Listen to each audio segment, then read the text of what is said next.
My name is Jazzy. I'm gonna talk about my first game jam.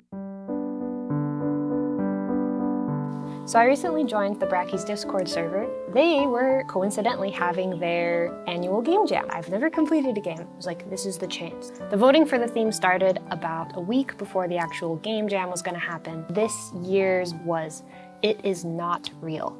Cool, yes. The game jam opened at like 1 a.m. so I just went to bed and I got a fresh start in the morning for day 1. The first day, I focused it all on figuring out what I wanted to do, just getting like brain splash all over the page. And there were some dumb stuff and there was some good stuff. I decided that I wanted to make a game that combined two of my favorite things, which is platformers and adventure. I wanted to basically do doodle jump. You're in a little box and you do doodle jump at the platforms, but when you fall, you don't die. The really interesting thing is that the game that you start playing, that you think is the game, is not the real game. You could like jump off the side and then there'd be this whole world. Maybe there's a story out there that you have to complete. That was the kind of the whiteboard sesh. I started on the player movement a little bit, but it was super basic. And then I hung out with friends for the rest of the day. Day 2. Oh yeah, I'm using the Godot game engine. You get to stay kind of close to the code and it's a lightweight engine. I've really liked it so far. I found an awesome tutorial by someone, I will link it, explains how to create a player movement script in Godot that doesn't suck. I basically just followed that exactly. Awesome, moving on. I initialized the Git repo and I pushed it. Version control is important. I also kind of went through trying to decide if I wanted to do snake case or snake case or camel case. This was like a super unimportant thing, but you know, when you have a lot of important things to do, you usually decide to focus on the one thing that is very not important. Whoa. To do the doodle jump mechanic, there was this great video that was like how to do doodle jump in Godot. So I watched that. In the documentation, I read you're not supposed to change kinematic body 2D's positions. You're just supposed to edit their velocities. I changed it a bit so it followed that and I made the platform static 2Ds. I also constrained the platforms. You couldn't be like here and then the next platform that spawns is like way over here and you like try and jump and you die. I made that not be a thing. I think. I also had to Google for like the millionth time how to connect a signal and code. I've done it so many times, but I don't store stuff up here. I also had to figure out how to make a timer that counted up because all the timers in Godot count down. They're timers, they're not stopwatches. There's also a really great walkthrough of how to do that. Day 3. Started thinking about how big I wanted the world to be outside of the platformer. This is where I started to go down a very unproductive rabbit hole of viewports, window sizes, how to change them, batching. I wasted a lot of time. I started watching a video that was very academic and halfway through I was like, I feel like I'm sitting in a lecture series for PhDs. I don't know what's going on. I actually figured out how to do the batching. Kind of. I think it was really broken by the end of day 3. I eventually got to the point where I'm like, I need to cut my losses because this isn't worth it. Progress is progress, and you can't make progress if you try and make everything perfect all the time. I also started hitting the need for yields because of all the timers I was using. Yields are the async equivalent in GD script. They're such a joy to work with. I'm being very sarcastic. Day 3 was pretty rough. To kind of round it out with something positive, I tried making a particle system and found this phenomenal tutorial and created something and it looks great and it took like 10 minutes. Day 4. Day 4 was art day. I just drew it in Procreate, did all the animations in Procreate too. I wanted the inspiration for the character to be Filipino type stuff because I am Hapa. I just learned this today.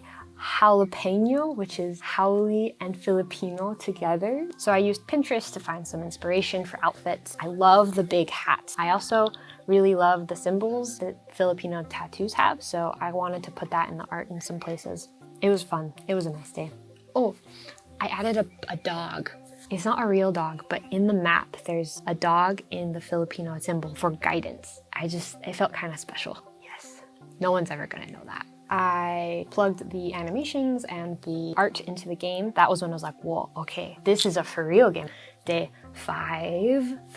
Day 5 wasn't as productive. In the morning, I went and swam with dangerous creatures. When I got back, I finished creating the world map. I redid the character art. I tried to do it in like a pixel art way before, and I just wasn't feeling it. Plugged all the animation and stuff back in, drew the polygon shape for the level by hand the first time. This is not the way to do it. And then I immediately Googled how to create a custom polygon collider. My search basically led me to the understanding that there was this elusive create polygon collider sibling button, but I had no idea where it was and I couldn't find it in the documentation. So I spun my wheels on that for a couple hours, which was really frustrating because when I found it, it was like right there. Like you click the button and it's right there. So, and I think it was in the documentation. I just didn't see it before. Then I started jumping around with my character and I noticed that slopes made you slide and it made it hard to get around. So I spent a lot of time trying to figure out how to not make you slide. That sucked. Not a fun time. I don't know if I was just an idiot and doing something wrong, probably, because that's usually the problem, for sure. I tried a bunch of different workarounds trying to finesse it. I couldn't. Did some more Google searching, read some more documentation, decided to try raycasting. I still don't really understand it super well, but raycasting fixed it. Yay. Woo. Day 6. I implemented batching. I had a giant map. I needed to split it. I didn't really need to split it because you don't really need to do batching, but like I want to figure out how to do batching. So I split the map. I made them their own scenes and did batching. I fixed the polygon colliders, read up on my random number generation. The platforms were always spawning in the exact same spot. Doesn't make for a very fun game. I refactored some of the home scene out and made it the main scene. This is something I haven't ever had to deal with. Figuring out how you want your scenes to connect is kind of a nightmare. Does your player exist in each of the levels or does it exist independently and get transferred through it? Does the camera connect to the player or does the camera exist in the main scene? How does the sibling level scene talk to the player if the player exists outside of the other? I don't know. Just bleh. Day 6 was a lot of screwing around with stuff to try and make it do what it was doing before, but in multiple classes. Refactoring is always tricky because you usually end up making stupid mistakes. I didn't realize that the tree order matters, which I knew, but forgot. Getting the camera smoothing to line up was a nightmare. Just that alone. We don't even have to go into that. This is when I started to realize all the weirdness with yield. I also had another identity crisis with snake case and camel case. Godot is not consistent. It uses both. I don't know when or why I decided to stop trying. Just lots of dumb stuff to figure out. Day 7, last day, more bug fixes. I spent like the first half of the day just dealing with the get tree returns null bug.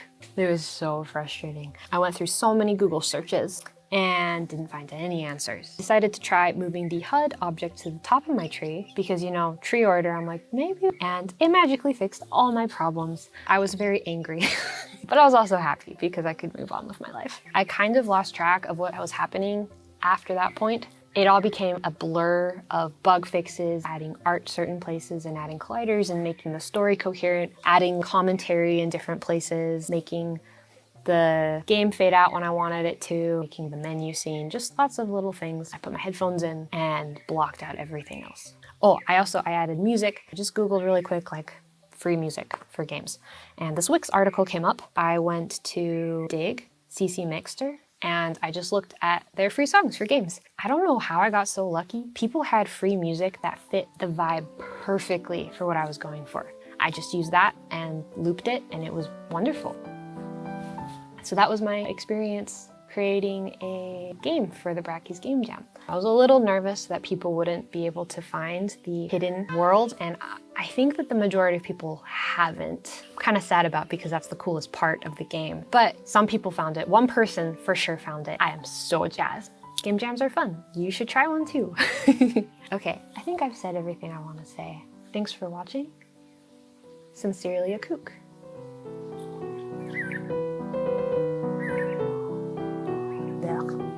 I'm so awkward.